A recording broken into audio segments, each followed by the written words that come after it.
Promise me.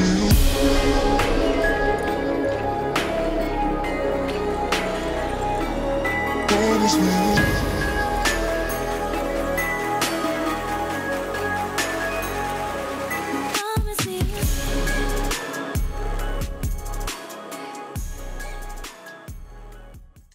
And we are back. Welcome everybody to the Casually Hardcore Podcast, Episode 8. This week, we are happy to welcome for the first time on the show, Larryzaur. You know him. Many contents, that's great, on YouTube. That's what I do. This is gonna be one of, I just kind of pictured it as like, it's gonna be one of the shows where I feel like I'm literally just laughing my way, trying to keep this thing on track because, Larry, I think I instantly became a fan of yours way back in the day. I don't remember. I remember you did like a comment on one of our videos at one point. I went and checked out your channel and just was like, oh my gosh, he is making such interesting comment. And I would say your sense of humor. I praise all my guests. Like, thanks for coming on. If you want an ego boost, you come on the Casually Hardcore Podcast. But the Chris and I were sitting here because I was like, Chris, you got to check this guy out. And you did. He's like, video. do you think you could make funny content? I was like, no, I'm not that funny. Larry's funny. Well, I'm not funny. They're just dumb videos. But well, thank you. That's a great way to look at it. But it was like you did a video, and I fell out of my chair and laughing.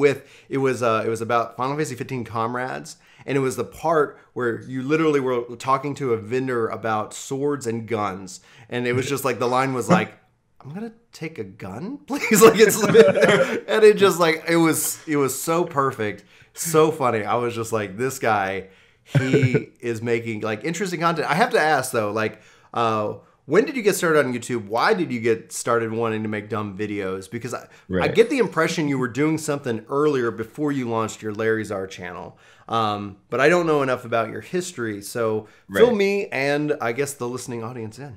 Well, what I was doing before, so I had the Larryzaur channel, but before that I had another channel, and it was what did I call it? It was my character's name from 14. So Saisei was my old character's name, and I was just I made random videos on there. There was like a few videos that people know of. The job stereotype video was from that channel, and a few other like random one-off ones. So I was just like trying stuff out. It was just like you know, I had an idea for video. I'm like, I'm just going to make this video. And I put it up on YouTube. And then that was a few years ago. And then last year, January, I was like, you know what? I'm going to like sit down and I'm just going to be like, I'm just going to make a bunch of videos and see what happens. And that's what I did. Okay. So then I started the Larryzaur channel and just kept uploading videos all the time. I think one of your great series right now is the Basically series. So you started that, and it is you take a job and then you just put them in interesting and I guess common situations, but it's like the red mage backflipping, like, oh, obviously this is what a red mage does, backflip off the level. So as you go to make those videos and stuff, like I'm assuming you're working with people who know you're doing this, or are you literally just like pissing people off? Well, I don't piss anybody off, but usually what happens is I'll either be with friends in the videos, or it would be like I go into the duty and then I'm like, hi, and then like, are you Larry? I'm like, yeah, hi. And then I'm like, I have to record this thing. So so I want to apologize in advance. But also a lot of the time, like I record so much footage that like I'm not necessarily when I go and make a video, I'm not always like, okay, I'm gonna record this footage right now. A lot of the time I'm always just recording, so like if something happens, I'll have that. So you know, sometimes it's just stuff that happens anyway, because that's what happens when you play the job. So you have a lot then, in my mind, either a lot of big hard drives filled with all this footage and or how do you then, I'm curious, because of that, like, are you at that point where something interesting happens? Are you marking that recording in that video? Like, what is your process? Because when you're talking about hours and hours and hours of that kind of footage, we wouldn't see you for months if you had to go try to scrub through all that to find that one. No, you can't. Yeah, it'd be impossible. What's your process? So like when I'm recording in OBS, I have a few tracks. I have like the video track, and then the game audio track, and then my voice track. And then usually I'll have a separate track for friends if I'm playing with friends. And then if something does happen, I'll just clap. So like I'll be recording And then if something happens that I wanted to be into the video, I'll just do like a clap. Yeah, you get the And that spike. way- right. And that way I could just go to the spike and I'll know that it's there. Or sometimes I have a button on I use the Stream Deck, so I could just push a button to record. And, if I'm just playing, I don't need to do anything. I could just push this button and I'll start recording. So I could just push the record or stop the recording when something happens too. And that way I know that it's at the end of the video. Okay. So yeah, that's really cool. That is actually very interesting because it's one of the things. Is like when you're managing all these different files and things like that. When I sit here and I'm like, we did a video talking about our impressions of Rathalos, and we ended up doing stream, and we ended up getting trolled. And I was like, there was a specific moment that I wanted, and it took me forever to go and actually then find it in the footage of that entire run. And I was like, oh man, this is like scrubbing and things like that. So I was just like. That ended up just being an organic question that I was like, I have to. What is his process? Because he's got hundreds of hours. I need to get better. Yeah. So definitely doing a clap just to get the spike will help you a lot. Okay. And then sometimes also I'll just look like if I'm talking. So like I'll also look at the audio of when I'm talking, and I'm like, okay, obviously if I'm not talking, nothing's happening here. So if I talked or said something, I could go to that part of the video and be like, okay, what was this? And then I'll remember what it was. I'm like, oh, okay, that's fine. I could keep that. Cool. All right. So one of the things that we want to talk about before we get into our impressions of 4.36 is there's a little bit of interesting news. I want to get your take on it, Larry, as well as Chris. The first thing is kind of a little bit more controversial. If anybody's been following what's been going on over at IGN, apparently one of their editors, Filip Miucin, who's the host of the Nintendo Voice Chat podcast, which is a weekly show brought on by IGN, it appears like from what I've seen and what's been reported on, like he literally was like, oh, this game Dead Cells came out and there's this smaller YouTube channel.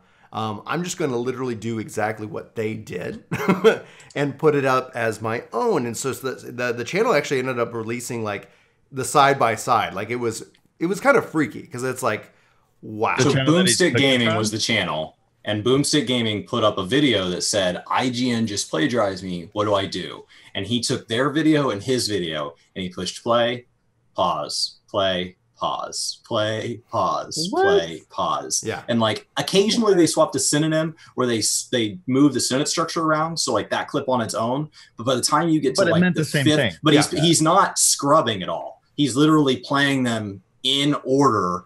And so like over 2 minutes, it's like, okay, even if you want to give him a pass on a couple of those clips, it's like 5 or 6, 10 seconds back to back, and it's awful. So they didn't even put any, like they plagiarized it, but didn't even put any effort trying to hide that fact? Not even trying to hide it. It's different game footage because it's his game footage, but his script is literally like, well, this guy really nailed it. And you're like, I don't like Pagos because I find it's really grindy. And it's like, Pagos may not be something you enjoy because it can be a bit of a grind. And it's just bad. And then the next sentence happens. Change the structure.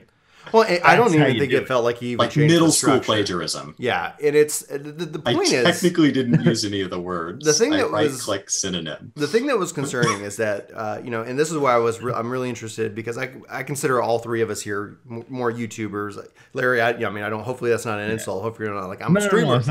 It's like there's YouTubers, then there's YouTube. Twitch streamers, etc. But it's interesting the what labels we can apply to ourselves. Right. But the thing is that so Filip came from a YouTube background. He had a YouTube Nintendo focused channel. He was picked up by IGN to kind of run that thing. They brought him on, and I was like, I really enjoyed it. And so when I heard this, I was like, what happened? And then I saw it. But then I started thinking about it. There's another YouTube channel. I'm not going to mention it here, but somebody actually ended up doing a comparison. And there's a theme that I like to get your thoughts on as a content creator, feeling the algorithm, feeling the pressure to post and all that. That's where I'm going with this, but I put a little context to where I'm coming from.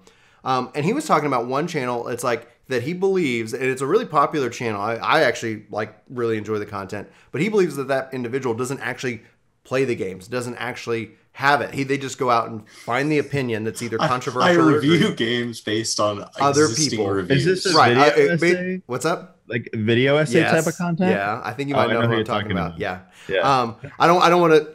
Yeah, right, that's fine. Yeah. So, but you're on the same page here because it's like that's kind of where this comes from.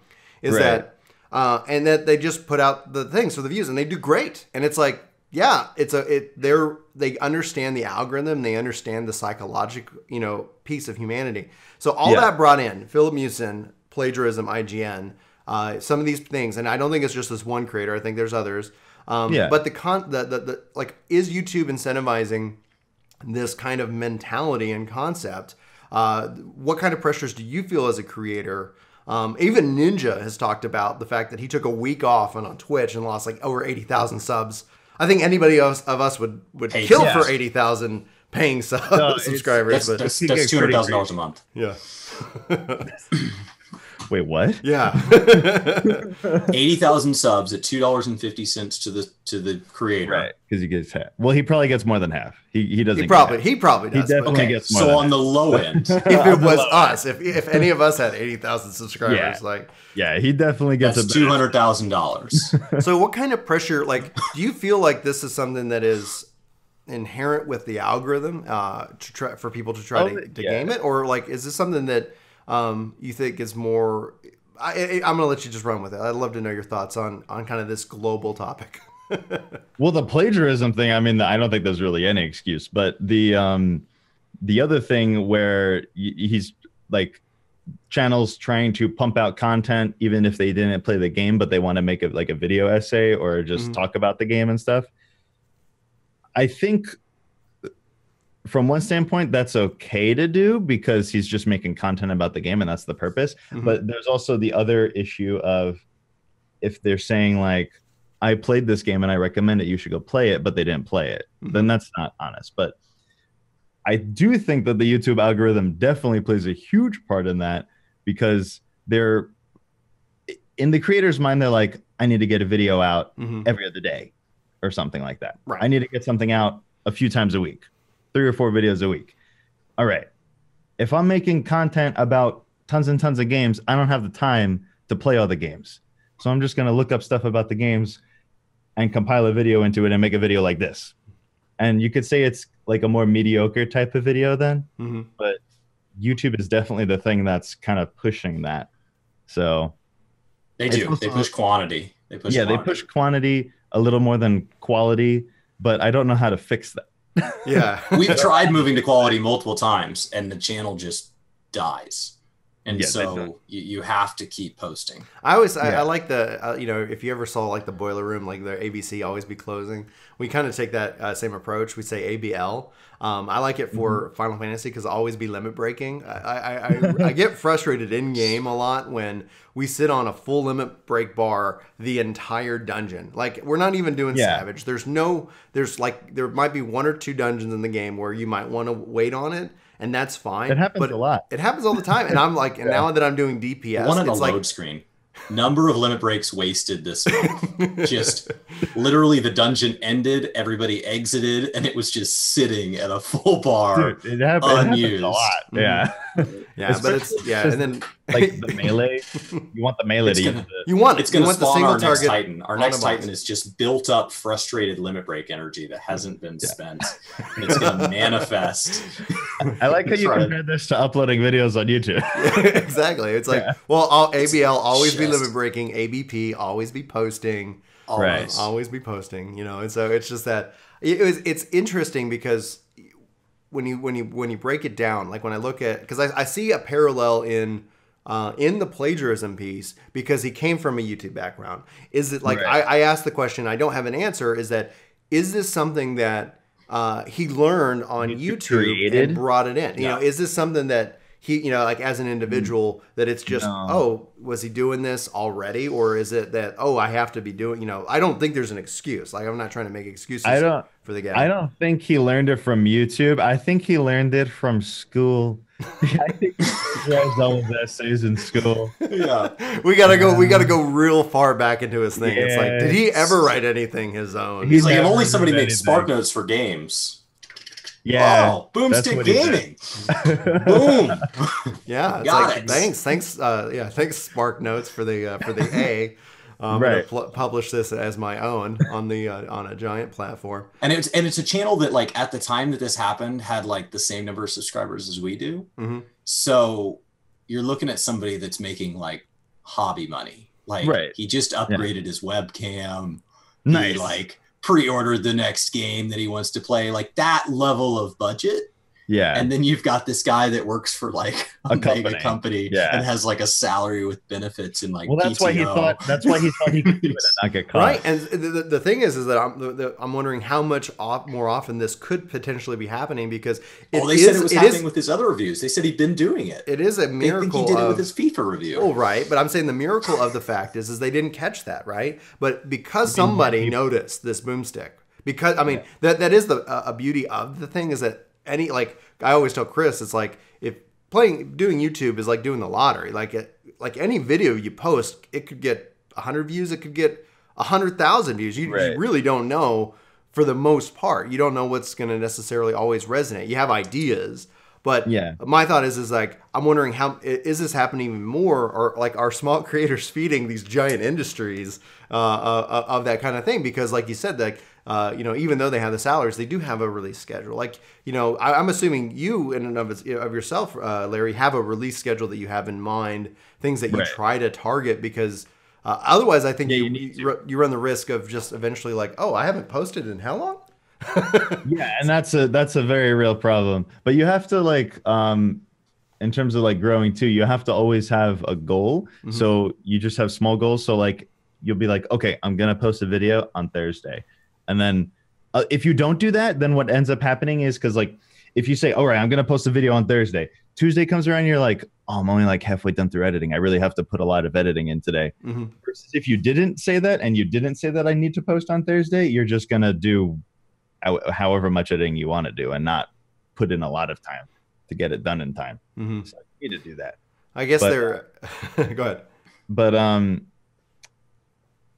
like in this circumstance, like with the smaller YouTuber and this big mega guy stole his content, I feel like that probably does happen more often with other people, and we just don't catch it because it's smaller YouTubers, so that nobody knows. It's happened to us, which is weird. It's like, but it's like blatant. It's not like, oh, here's Yeah, somebody took a whole channel and just posted a fake double content of your channel. Yeah, it was really people in the community found it and pointed. It's no longer a channel because of the number of times we've had videos taken down. They just eventually just removed the whole channel.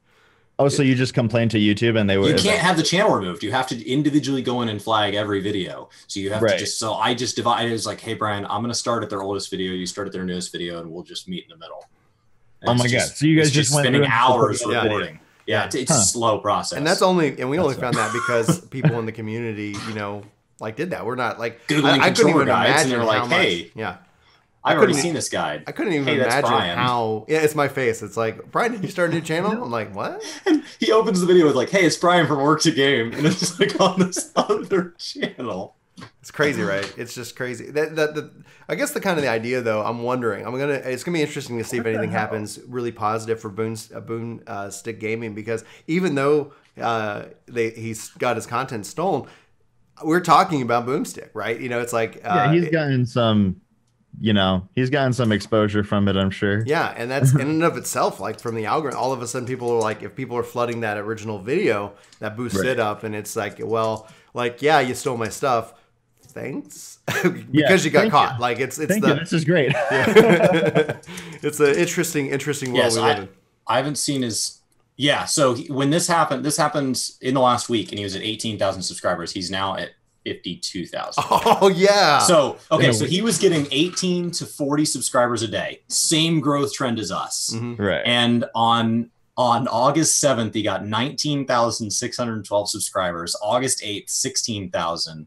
Has he uploaded his views went from 8,000 to 17,000 a day, up to 454,000, 321,000. He's picked up like 1 million views in the last 72 hours. So the exposure is good. He's got to capitalize on it though and upload. Yeah, he's got to take that. He needs to be uploading once a day. Yeah. Okay.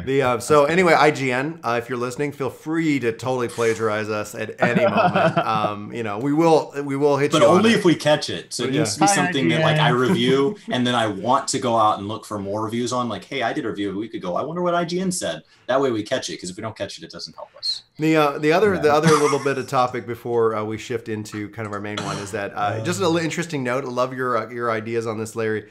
So Discord announced today that they're going to be selling video games. Thoughts? Why are they trying to take over the world? That's pretty much it. It started with them taking over Mumble and TeamSpeak. Yeah. And now everybody uses Discord and Skype too. Like I think that there was this, because it's like we were using back in the day, like when Final Fantasy 14 first came out, we had people on PC and PlayStation, right? So we would use Skype because we could run Skype on multiple devices, and that was what it was. Discord completely replaced that. My thought is it was like, hey, Microsoft bought Skype, and then all of a sudden Discord's like, yo, I've been for the longest time thinking that Discord was trying to set themselves up for acquisition by Microsoft. I even called my cousin who handles all my investments. I was like, can we buy some Discord stock? Because they're extremely popular. They're doing this. Now that they announced this, my first thought I was telling Chris on the phone before we got on this call, I was like, sounds like they're trying to compete with Steam. Yeah, I was just gonna say, is it Steam? Yeah. Are they trying to?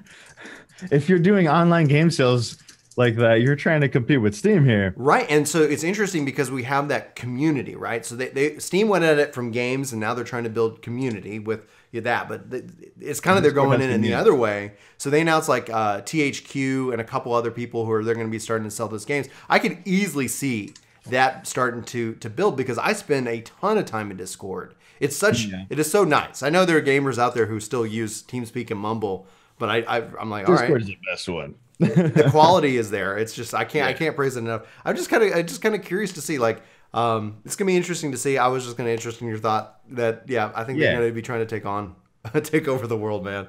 I want to see what happens. I mean, I don't know if they could take on Steam, but maybe. It's kind of like if a new video platform is trying to come out and take over YouTube. It's like, no, you can't. Like YouTube's not gonna go anywhere, at least for a while. It's up to YouTube if they want to stay relevant or not. I think that competition is going to be really good for the thing. We've seen Microsoft try to compete in that PC space, and they just can't. It's going to be a question of what do they want to compete? Does if YouTube wants to compete, I think us as YouTubers win.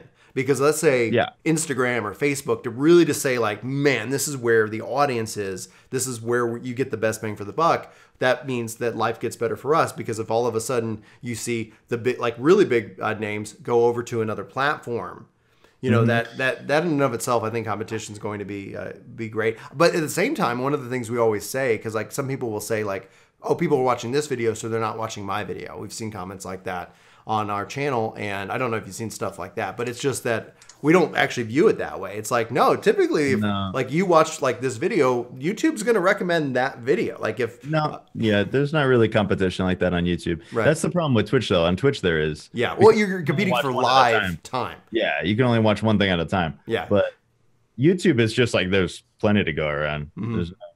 There's no issue there. So how long have you find what you're looking for? Go ahead and sorry, Chris, I cut you off. Twitch is so sorted by like content size that if you like look at the top 20 things and that's not what you want to watch, you're like, nothing's on. And it's like TV, you just turn it off and go do something else. As opposed to like YouTube can really suck me in because their algorithm is like, all right, we found this tiny little channel that has exactly what you're looking for. And I'm like, how have I never found them before? Oh, they have 100 videos. I can watch 100 videos right now.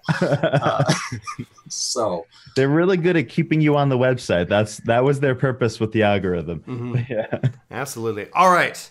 I think we've beaten all those topics well enough. Some interesting things. I was like, all right, let's start the show with that. Let's dive into patch 4.36 Final Fantasy. And I think that I'm fine, Larry, if you want to go even broader. I'd like to kind of get your temperature gauge on where 14 exists as of right now. I'll give my opinion. I've given it in videos, but I want to go to you.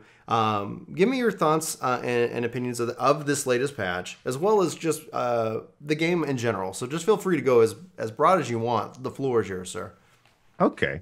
So I think this patch was good. I mean, I've seen people complain about this patch, but it's also like, well, it's a relic patch. Mm-hmm. So I don't know what you were really expecting too much if you're really complaining about the relic grind. Like, you go into Eureka and you see people complaining about Eureka, and it's like, it's Eureka. You're playing Eureka, but you're complaining about Eureka. You don't have to do it, but I think it's pretty good because I enjoyed the first Eureka Zone. So did you play like 11 or anything like that back in the day? Or? I didn't play 11. Okay. No. But I know it's like it kind of has a feel similar to what 11 felt like sometimes. The one difference, in my opinion, is that 11's slower, so you have time to chat. I can't attack in chat unless I'm in voice in 14 because the combat's much faster. So it's kind of like, well, it ends up being very quiet unless you're in voice or you're watching Netflix. But go ahead. Right.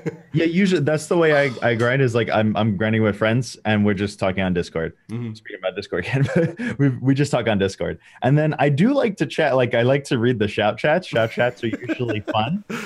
They go everywhere. Like it's like they go everywhere. Sometimes you'll see like Eureka would get random things like I think I want to repeat some of the names or stuff like they're like, oh, Nichan, wrong blank. Somebody's name, and they're just going, hello. And it's like, okay, hi, Oni-chan. And then, so you just have interesting things in shout chat like that. So it's entertaining.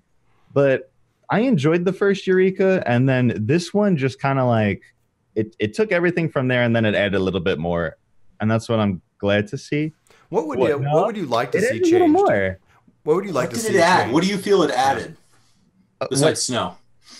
Well, the zone of zones are huge. Yeah. I think zones are like they take up a crap ton of development time. So yeah, zones are really big. 14 does some of the. I think some of the zones are the most beautiful. Like it's like especially Stormblood. Like I really actually appreciated the zone design. Heaven's Word as well, with the exception of Sea of Clouds. Like I loved that zone when I first went in.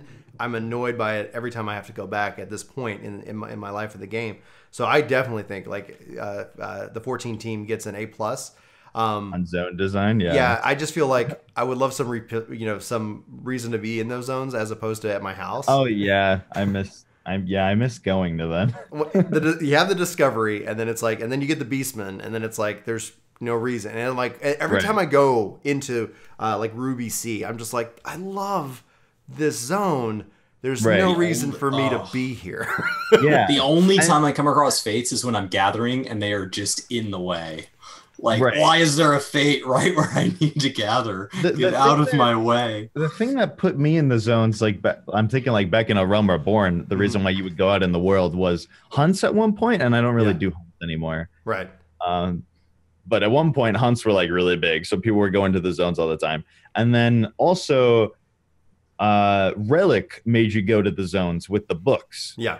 I liked the book stage. I don't know. A lot of people hated the books. I liked the book stage because it made you do a bunch of stuff and it was different. So it made you go to the zones. So I liked that. So if we could have something that makes us go to the zones like that, but Relic is always going to be Eureka now. So yeah. So what else do you think that it added? Yeah. Well, the mutate thing is interesting. So that also takes a part in what enemies that we're trying to grind. So I've been leveling with chain grinding.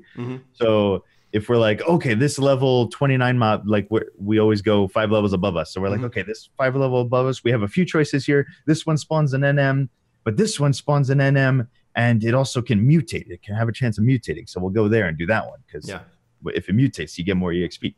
So that was a cool little extra thing that they put in.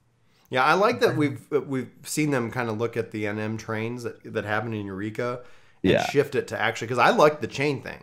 When I was sitting here, I was like, oh, I like it. I want to see how many times I can get that 30. I wish they counted up. Like as a part of my like feedback, I was like, every time I hit chain 30, I wish there was another counter, just multiple X times 1. It doesn't have to do anything. I just want to be like, how far can we go? How can we give me a buff? Give me an XP buff that lasts like 10 minutes or something. Yeah, or something. Just gamify it a little bit. How many chains can I clear before they start falling off? So I'm happy to see them kind of bring that back with Pagos, because essentially they've made the NMs so much harder, which I feel like that's the right balance. So for XP per minute, it doesn't make sense to wait for those to spawn. Right now, we'll have to see as people level. Once people are like 35, right? Because once everybody's overpowered, like, do those things go down quick? They will. And so will the train concept come back in full? But I'm happy to see the chains being a big. It will. This is how it was with Animos. This is exactly how it was, because when I started Animos, it was just chain grinding, and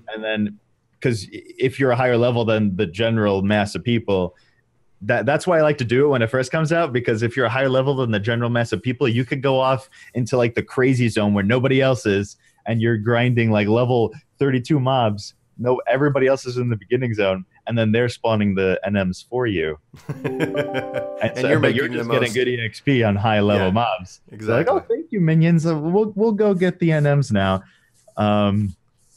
So yeah, but eventually the train will come back, because even right now people are like, "Where's the train?" It's like there's no train. Just get a group of 8 people and chain grind. What do you want to see them add into Eureka as at a core concept? Like, is there things that you'd like to see? As a joke, I was like, because did you get up to the part, or the relic step said it's light now? Essentially, there's like a light relic step within Eureka. No, I have not. Like I did, I haven't even gotten into podcasts. Chris is the Eureka expert. We put him in there because he hates it. I'm just bitter and sighing the whole time. Yeah, it's just I understand. Oh, I finished my whole challenge log for the week. What am I going to do now? Oh, I'm going to do the same thing for less experience per hour. Yes. Oh, okay. Sweet. Yes. Sweet. No, that's your. And why am I doing this? Well, because when I get to the end, I'll have a chance to buy an upgrade to my gear. Oh, and that's going to be relevant? Well, not really. Yeah. It's great. Are you going to want it for glamour? Well, it's not going to be like the best of glamour, but like it'll. Yeah. Oh, are we going to be like have like a really cool glamour interface where like I can go to something and I can quickly tab between all these different weapons and like? No. Well, no, it'll just be normal glamour inventory management. So why would I not be in heaven on high right now? I don't know, dude. I have a book with glowing Bahamut wings, so I pick it. Yeah. So I do it. Oh man. The have you so you main summoner, is that your main? Because obviously you work on that. Caster. Yeah. Have you seen the Final Fantasy 14 analytics website? Which one? So they have FF logs, right? But now the new site's formed. It's FF Analytics. I was telling Chris about this the other day. I've never heard of this. What? Oh, it's new. It's new, and right now they're focusing it on summoners and casters. And this is essentially really fascinating. I think you might really enjoy it. You should check it out.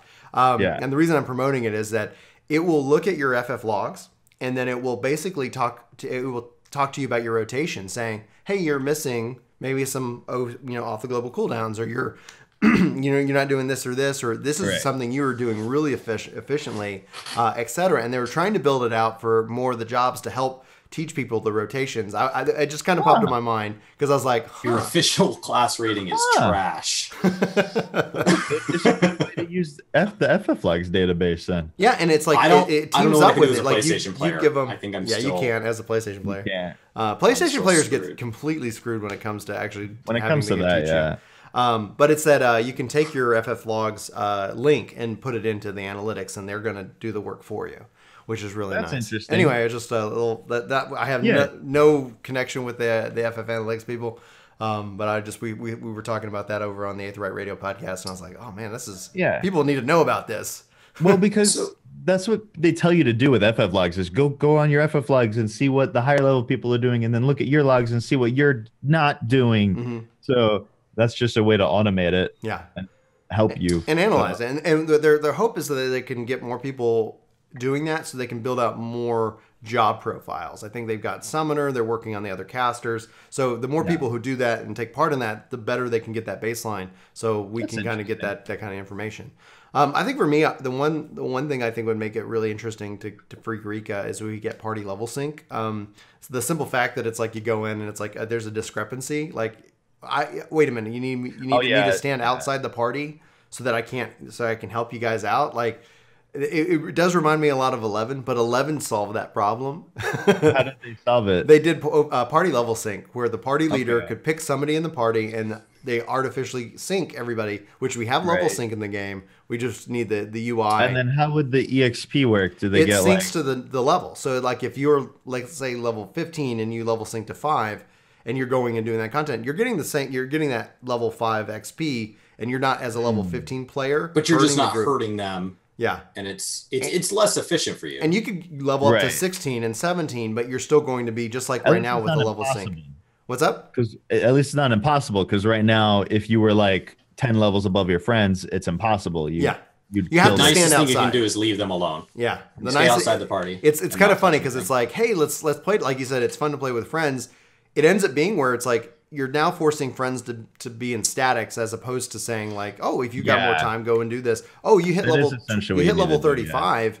Well, there's no way we can do this content together, and at all. Like at some point, the gap is going to be big. It's the same thing with the main game. There's just some quality of life things I hope to see them bring. That's a one quality of life thing that I want in Eureka. I think that it's built for that.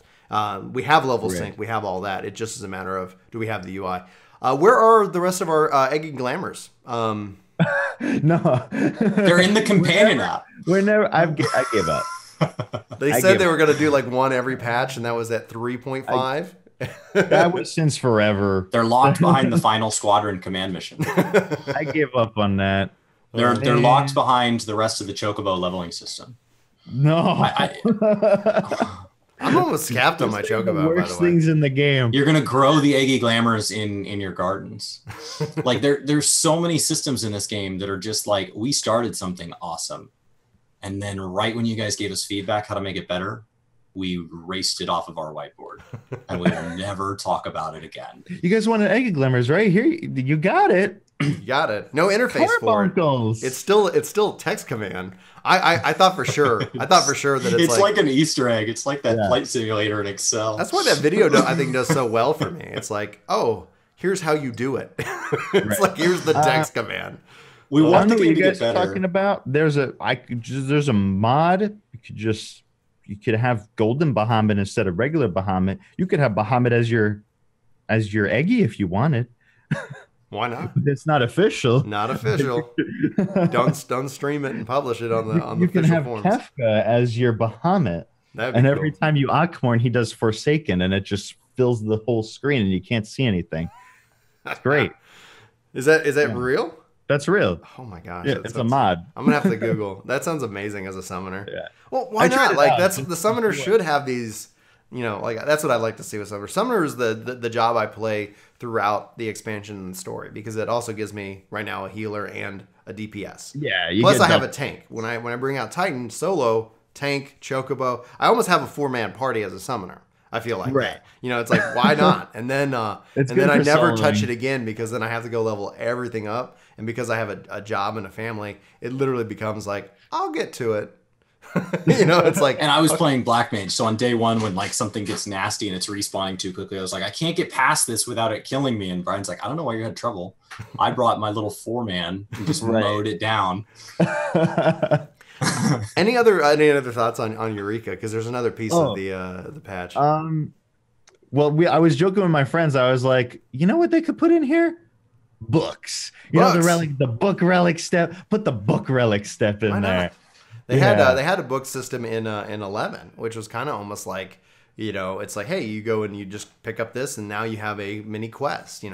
Why not a book? Yeah. It gives you some objectification, more objective. Yeah, more objective. But I mean, they put the light step, so that is something extra. Yeah. When does the light step start? 25. Okay. But when you hit 25, you unlock the relic part, and then you basically you get light. So like when you're farming things, you have a chance of it giving you light. When you do an NM, you get light. So you're just filling up this light gauge while leveling. Okay. Yeah. Okay. And it has the gauge? It has a gauge. Oh, that's nice. What happens when the gauge fills? So it's like this little bar, and it fills up, and then it resets, and you have 1. And then it fills up again, and it resets, and you have 2. And it fills up again. You're collecting these crystals. So like every time you fill out the bar, you get a crystal. Used for anything, or you're just you have they're more used for than you had before. Okay. They used for the weapon. So your feathers? Kind of. I don't know if they're like Pazuzu feathers. I don't know about that. But I know it's for the first step of the weapon. So that's all I know, is that it's the first step of the weapon.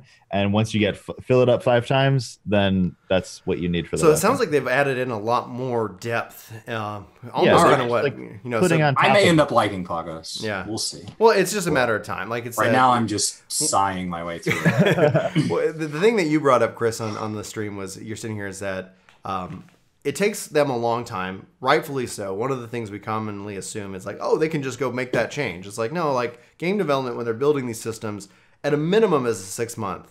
And so at minimum, like you think maybe Eureka is like 9 months. And they got the feedback they're gonna work it. They maybe make some changes before this one, and then we go into the next one. It's like even more systems and changes that brought in to that based off of that feedback. Because of that, they've had the time. Like by the time 4.4 comes out, we're going to be looking at 6 months for Eureka. So by the time 4.5, we might be seeing some interesting concepts with the whole system. You know, it's like because it just takes a ton of time. And the question is that, you know, like, are they getting the right feedback? You know, why is Square against PTRs? Why do they not have public test realms? I don't think they're ever gonna do that. I don't know if they've heard of this concept in gaming where you let people go in early. No, and it's a Japanese company. They're not going to do that for a Western audience. But I don't care if we get access to the PTRs. Why don't they have? Do they have Japanese PTRs? No, they could do that. I feel like maybe that's something on the table that they could do. I don't don't think we're ever going to get a Western one though. That's fine.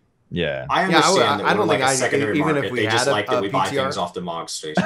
Even if we didn't have a PTR, I would be fine if it existed. But it's like I don't. Just the I would idea test the that PTR. they could have like realized that. I mean, maybe they wouldn't realize NM trains were going to be a thing because, from what I've heard, the American servers were better at destroying Animos than anybody else. Like we just took it to a whole different level. I heard the other server, like I heard that the Japanese servers didn't ruin the content in that same way. They tried to like still have fun. Yeah, with it you've also been in like, Japan, Larry. So like, what? There are some cultural differences. The Japanese servers, they would wait in the hometown for Animos. They wouldn't like, you know how like what we do is like we'll go on the train and then we'll wait there at the NM. We'll just sit there AFK. If people in the Japanese server are AFK, they AFK in the town. They don't AFK out in the map. So essentially what that ends up doing is they're in their mindset, they're either out there grinding stuff, or if they're not grinding stuff, they go in the town. And that way, when something spawns, all these people that were AFK have to go over to the NM instead of all the people that were AFK get instant gratification and just kill the NM that they're sitting on top of, which is what we do. Yeah. I've heard also different cultural shifts. I've also heard different cultural shifts with how they use the duty finder and the party finder. Yes, the duty finder is to clear. Party finder is to learn. Yeah, if you go in duty finder, you know how to kill it. Right. Yeah. You don't go into you don't DF unless you know the fight and you got the clear as a general rule, which essentially kind of helps reduce a lot of stress. Because one of the things you find in go ahead, Chris. We just don't communicate with each other, and then we just have expectations, and then we go in and shout when our expectations aren't met. Yeah. Well, you didn't do it like my son. Well, yeah, it's like somebody I was tanking, and people were like, "Yeah, can you pull more?" And it's like, "Okay, sure." Like you ask kindly, I will pull more. Usually, my first pull is a test to see how everybody. I always open with a double. I pull the first two. And then it's shouldn't wipe us. Yeah.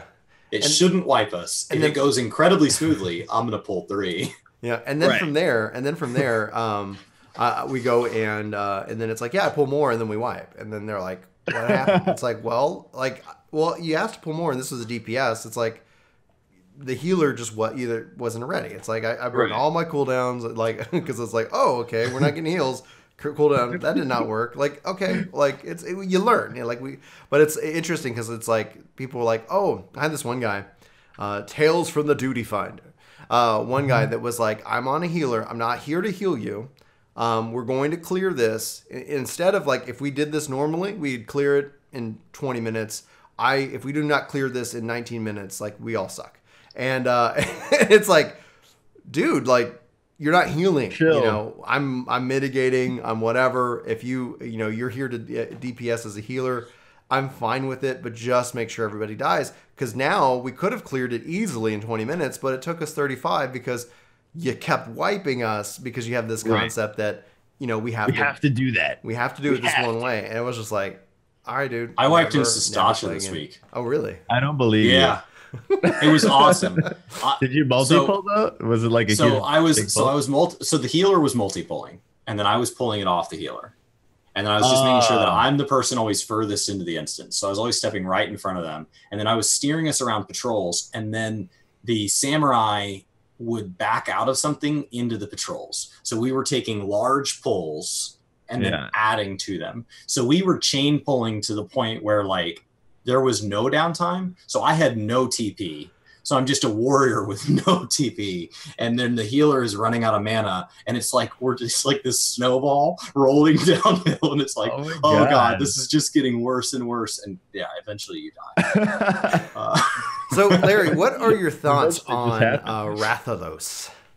Oh, I forgot. I completely forgot. Have you done Rathalos really yet? Fun. So when I think of a primal, right? Mm-hmm. What I want in a primal is for it to be fun when I farm it. Yeah. So because you farm it a lot. It's, right. You know, the EX primals, you farm them. So this one is definitely, I could say, is a fun fight to farm a lot because it's usually different. Mm-hmm. You know, it's not super scripted. It's scripted to a point, but you have to watch them the whole time. You're dodging different ways the whole time. So I think it's really fun. But there was on patch day, there was a lot of lag. So there was a lot of weird things happening with his hitbox. Yes. Where you like, here he is and you're over here. He hit you. You're dead now. Yeah. So he charged, and then like 2 seconds later, we all run to hit him, and Brian's standing still, and then Brian just gets launched across. I had it on footage. That's one of those where I was scrubbing for it specifically because it's like here he is across the map, and he does this attack, and for some reason that threw me. Right. I'm like, all right, well that's. And weird. Now you're in a fire puddle, so now you're super dead. And our party finder healer is losing it.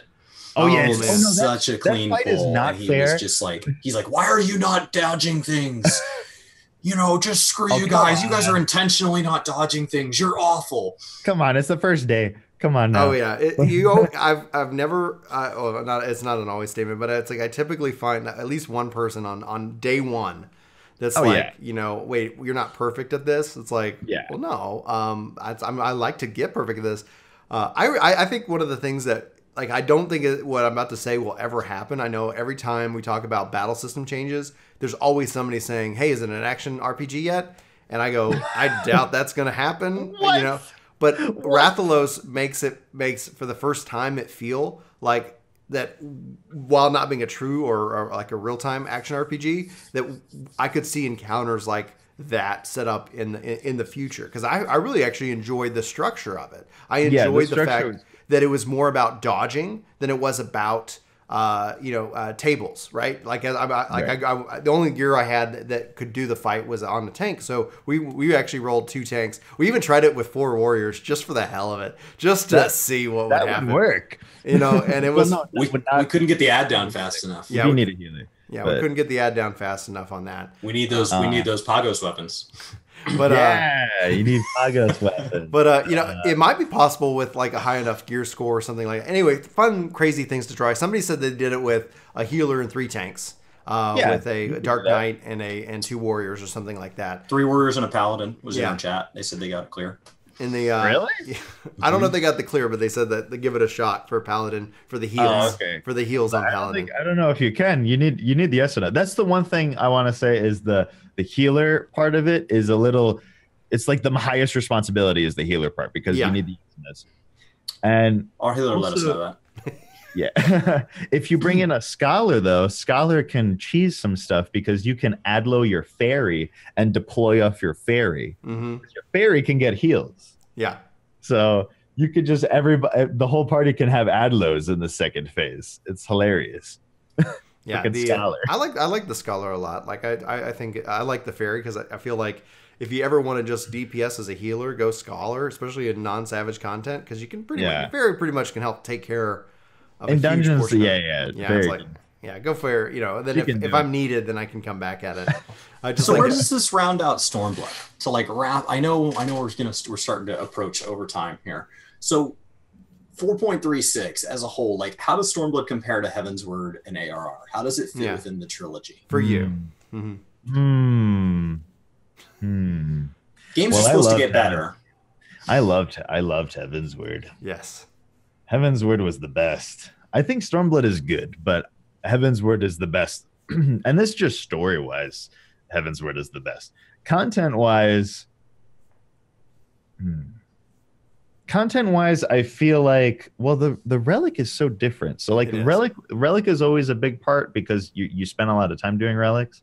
So that's a big part for me. And then the raids are a big part. And I think the raid tiers are really well designed. So like the 2 Savage tiers so far have been like a really good difficulty, in my opinion, because they're the kind of difficulty that you can do with like a more mid-core group versus like back in Heavens where they were like, Gordius, you need a super hardcore group and it's going to take you a month just to get down the turn 4. Yeah. So, you know, even hardcore groups had difficulty with Gordius. So I think the raid tiers in Stormblood have been like really good.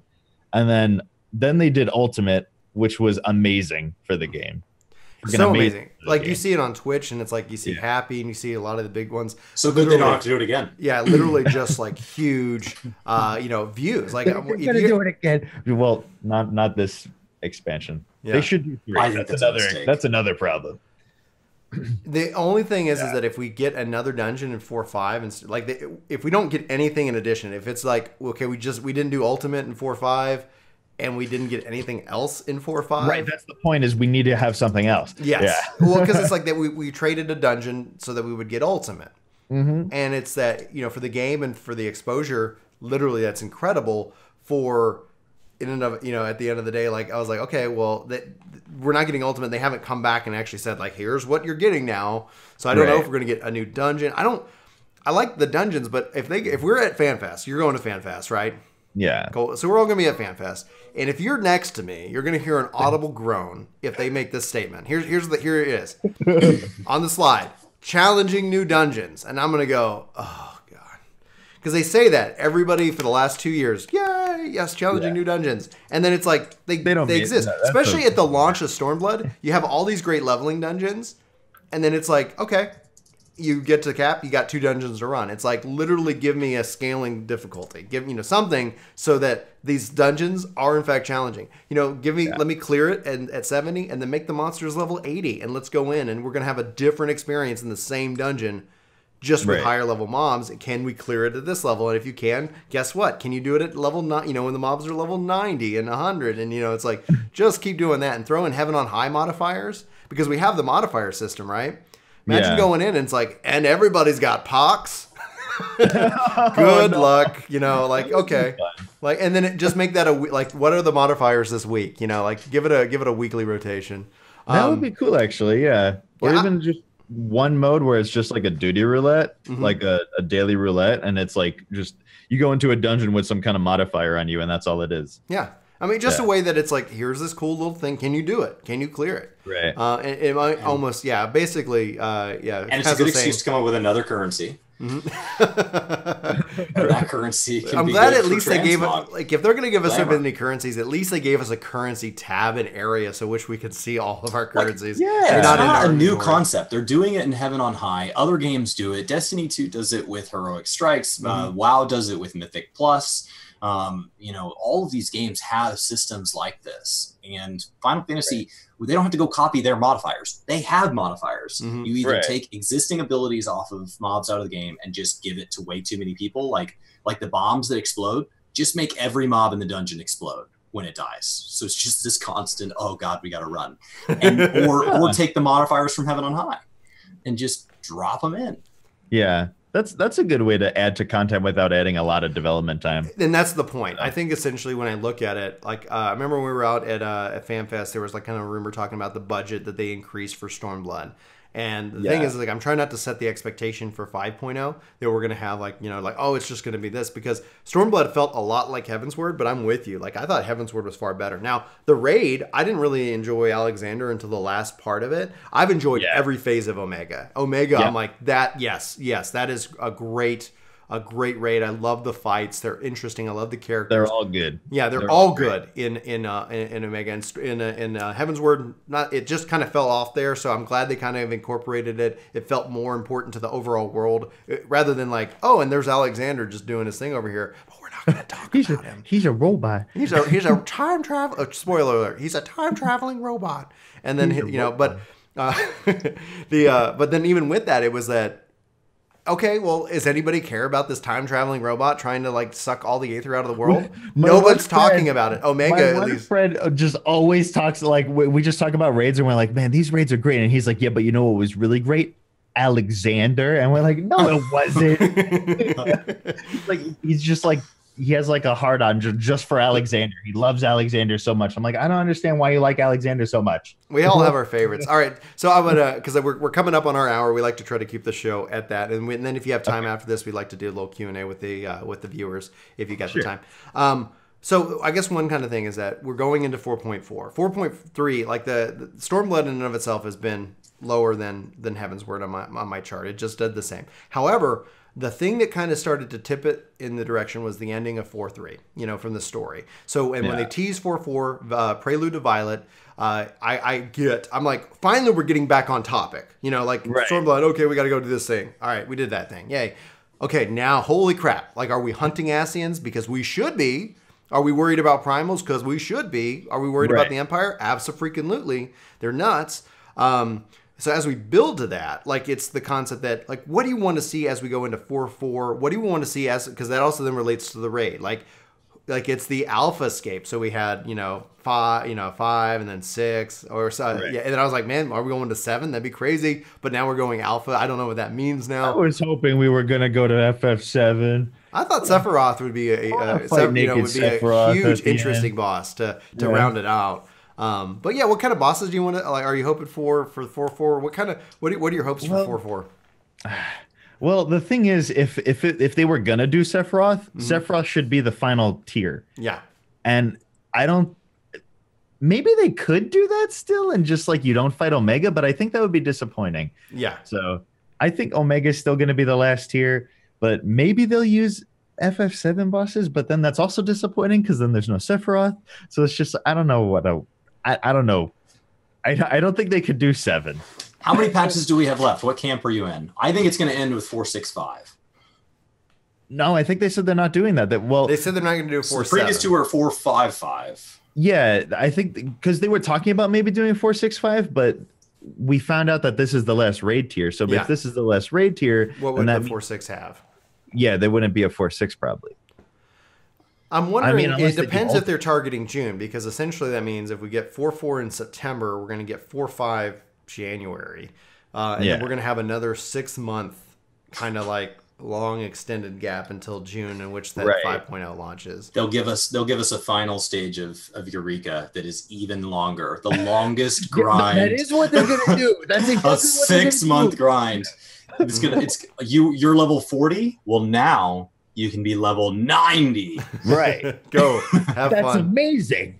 And chat's bringing up an interesting point is that, it would be really interesting to see with the last thing if they actually brought in more fights, because we get 4. That's been the standard, right? So imagine if they were like, well, here's 5, like it's the last tier, Omega's the 5th, and then you could do well, imagine it just like it's like, oh cool, like then they could do 7. They could do a lot. There's a lot they can do. That's one of the things that I really do enjoy, the fan service they bring in to the game. But at the same time, like it's kind of neat to see. I'm really excited for 5.0. I'm trying to keep my expectations in check, but I've been disappointed by the 4.x series, not dramatically, but when I look at where I would hope the game would be, and so I'm hoping that a lot of the work is being done behind the scenes. Is there anything else you're hoping for 4.4?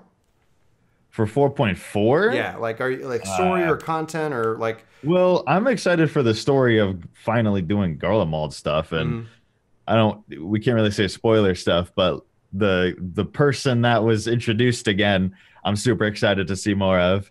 So we did total spoilers like with Tamriel on the podcast with 3. That's fine. Then, yeah, that guy.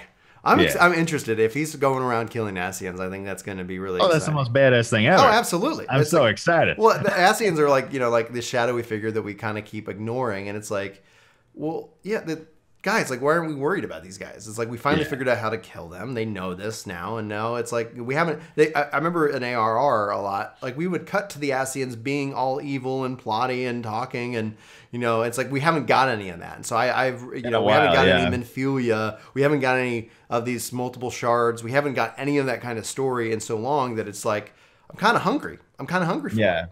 It's like, all right, let's figure this out. I wonder if 5.0 is going to end up being like the finishing off Garlemald and then the Ascians, going into Ascians after that, probably. It's got to be. I feel like they got to be like finishing this whole arc with the Garland mold suit. So one last question for you, because I'm curious on your take of it. We know that we need calamities, and that's their plan. And eventually they want to get it to where we fight the ultimate big bad of this main ARR story, which is Zodiark. Yeah. When do you think the next calamity is? They're just going to drop another Dalamud, and we'll have Bahamut again. That'd be great. So, yeah. There's 2 Bahamuts up there the whole time. The moon was another Dalamud. The moon is Zodiark, and they're going to drop the moon again. But I don't know. Probably, maybe after 5.0, we could have another calamity, and then 6.0 is fight Ashians directly. Mm-hmm. That'd be interesting to see, because if the Empire is going to be losing, we know they're not against throwing orbital space,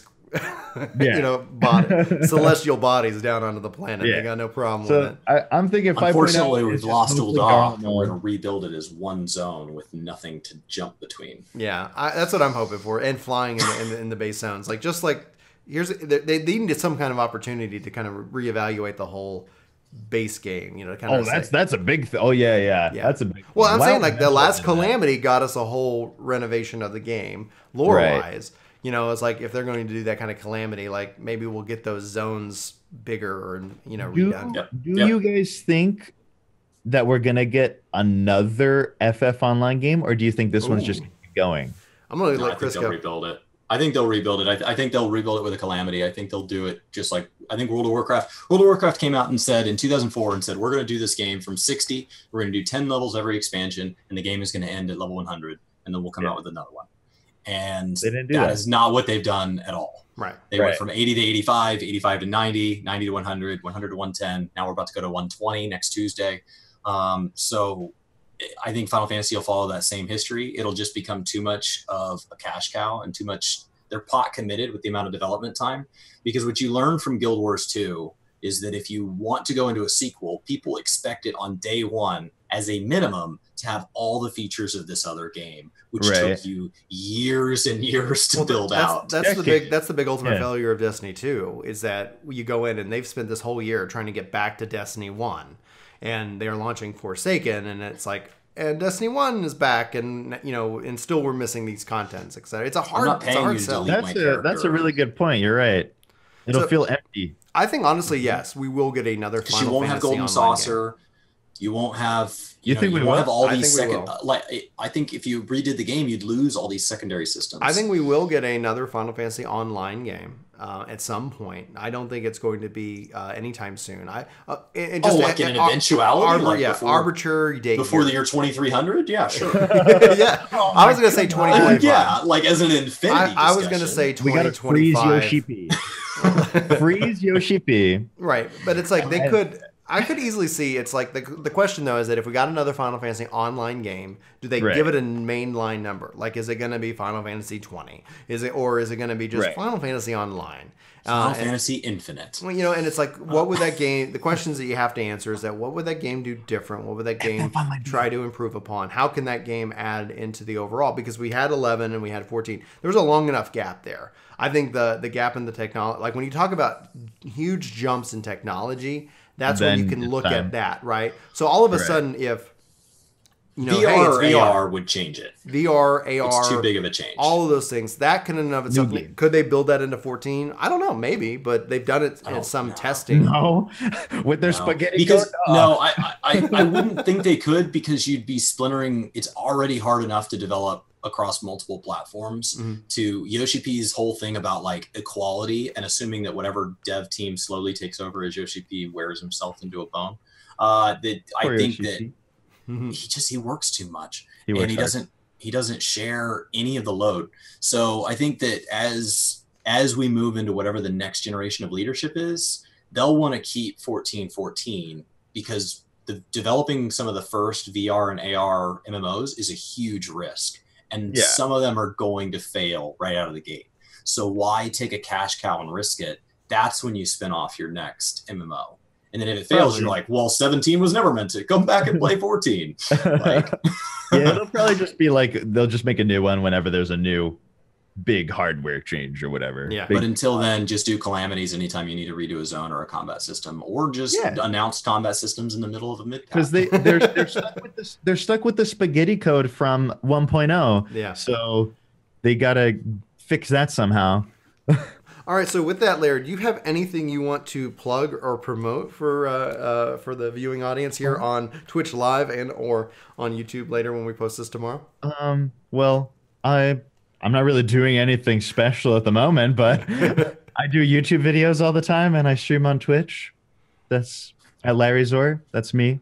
We'll be sure to include in the description the links. If you guys haven't heard of him, he's bigger than we are. So it'd be like, if I'm introducing somebody to Larryzaur, then I'm feeling very honored at this point.